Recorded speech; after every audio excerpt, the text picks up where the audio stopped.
Good morning, my dear friends, followers, haters, and so on and so on. Well, it is my off day today, and I got the time to refer a little bit about, talk a little bit about the latest development, international development, and the COVID-19 crisis, the lockdown, the extensions, and so on and so on. Well, what is new? Nothing. Basically, I think something is moving because parties in the Gambia, the National Assembly, they are about to wake up. Me, and this is for sure, I was never, and I would never criticize our government, not at least direct. The reason is it is an elected government, and we all elected it, and we celebrated it when we elected it. By the time we elected it, so I think the point is it's a little bit different here. The influence of the Western world and the way our government and the Gambia is as always misunderstanding that Western world and their attitude. You know, in Europe here, everything is already down. The economy is down. Things are destroyed. So what I think is we don't have to copy that. In the Gambia, we need to end this. As I mentioned in one of my other videos already, the Gambia has around 1.5 million inhabitants. 25 of them are sick or tested positive. And as we know from international scientists, those PCR tests are not very reliable. 80% of them are false positive. So personally, I don't see any threat, because if it would be such a dangerous disease as our media houses, and some of them are very bad with that, because they try to hunt for fame, and the way they are hunting for fame is also very bad, because they are hunting for fame and trying to spread panic. If I say, oh, new number of new 2 cases tested positive, making the number 46, yeah, well, then people will think 46 people in the country are sick, which is not true. As I mentioned before, you have to subtract, take away the ones that are already recovered or dead, which make it 25 or 28. You know, as you guys see, I'm not informing myself much about the numbers because I don't care. Why we are not, as I said, why we are not starting to count the malaria cases and maybe put poison all over the country to kill the mosquitoes? It would be an equivalent situation.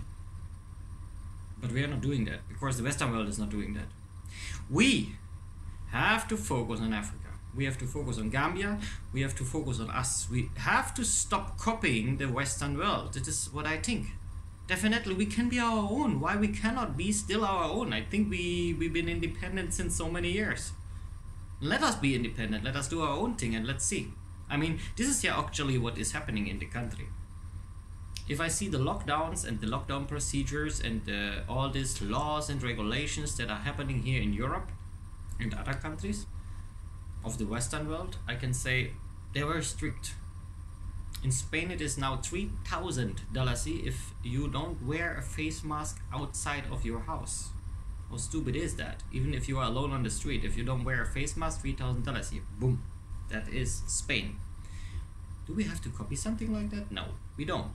In the Gambia, people are basically living their life relatively open, but the country is closed. And this is very, very harmful to our economy. And what I think is that our economy will suffer a lot. It already suffered a lot, and it will suffer even more. The results of this, we cannot see them yet. Maybe we will feel and see them in 1 year time from now. Our students, our children, they cannot go to school, they cannot learn. So will they get the chance to learn, especially will they get the time to rehearsal all of this or will they just throw it into the system as soon as everything is running normal again? And we will have definitely 1 or 2 years lost, because those people don't learn nothing. They will not even pass their exams. Where are those solutions? And as I always said, why we always hear Dr. Samate? Where are the other doctors in the country, the other high educated people in the Gambia? Why we don't have a second opinion yet?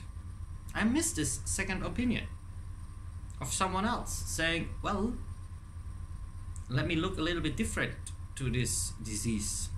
Is it really that dangerous?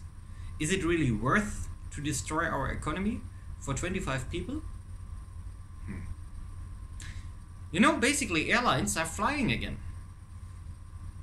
Me, myself, from time to time. Basically airlines are flying again. Well, I'm flying cargo planes for the UN from time to time, doing my bus travel, whatever. But airlines are flying again.